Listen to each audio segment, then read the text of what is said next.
It's all fun and games until somebody loses an eye. That was always the mantra. But what about a game that helps people avoid losing an eye, a leg, or even their life? Somewhere on the east coast of Australia, a company is using a virtual simulation to do just that. They call it Virtual BattleSpace, or VBS2. So tell us, what do you do here? We take computer games and modify them for serious use, be it the military or first responders like police and ambulance. We started several years ago now with a commercial computer game called Operation Flashpoint. That was sold in stores. I think it was Game of the Year in 2001, and we've added on layers of functionality to make it more suitable for military use. These layers of functionality include after-action review, so once the military users play through a scenario, they can watch what happened to work out if they did the right thing or the wrong thing. We added what's called HLA and disk compliance. This is the ability for VBS, or the computer game, to talk to other military simulations. We also added real-time editing functions, so the instructor in real time could do things like drop in an improvised explosive device, change the nature of the scenario without having to stop the scenario and then restart the scenario.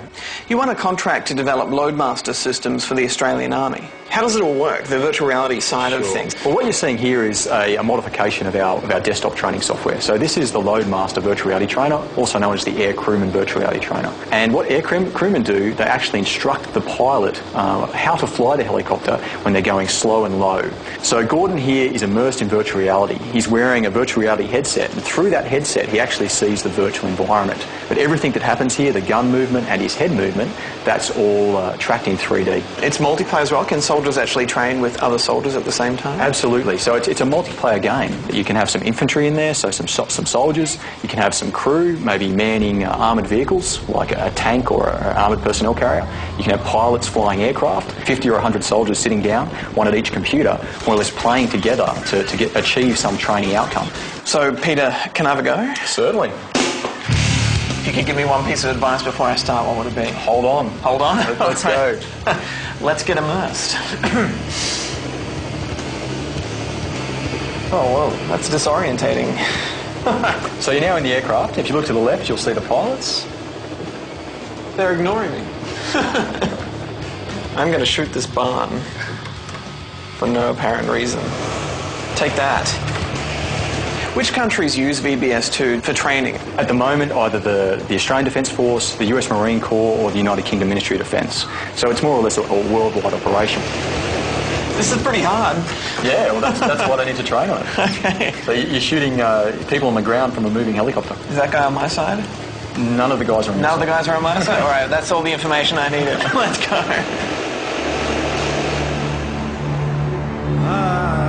They're going to go into Iraq, for example. They might ask us to build Baghdad. We'll create Baghdad virtually, and then they'll go and do their mission rehearsal within the game before they actually deploy in theatre. And how close is it to actual Baghdad, what you modelled here? We call it geospecific. For something like Baghdad Green Zone, which was about a 16-kilometre square terrain area, the roads and the rivers are in the right place. We're using satellite texture to map texture the terrain with. We might go down to individual buildings, so we'll do, for example, the Australian Embassy or Saddam's Palace, if we're talking about Baghdad. So fairly specific level of detail. At the end of the day, this happens in a very closed, clean and safe environment. How could this ever compare with firing a rocket at an actual Taliban insurgent, for example? Well, the short answer is it just simply doesn't. And I mean, the key thing here is we're not trying to augment live training. So the soldiers still need to go out into the field and shoot their rifles, for example. But what we offer is a way to supplement their training, train them up in doing the correct procedures. So when it becomes that stressful situation in the field or actually in theatre, maybe they're going to react a little bit quicker than what they would have without that simulated training.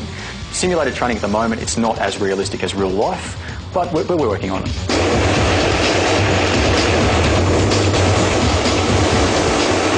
I think I'm on fire. Yeah, I'm on fire. I think you're in a bit of trouble. I think your helicopter's about to explode.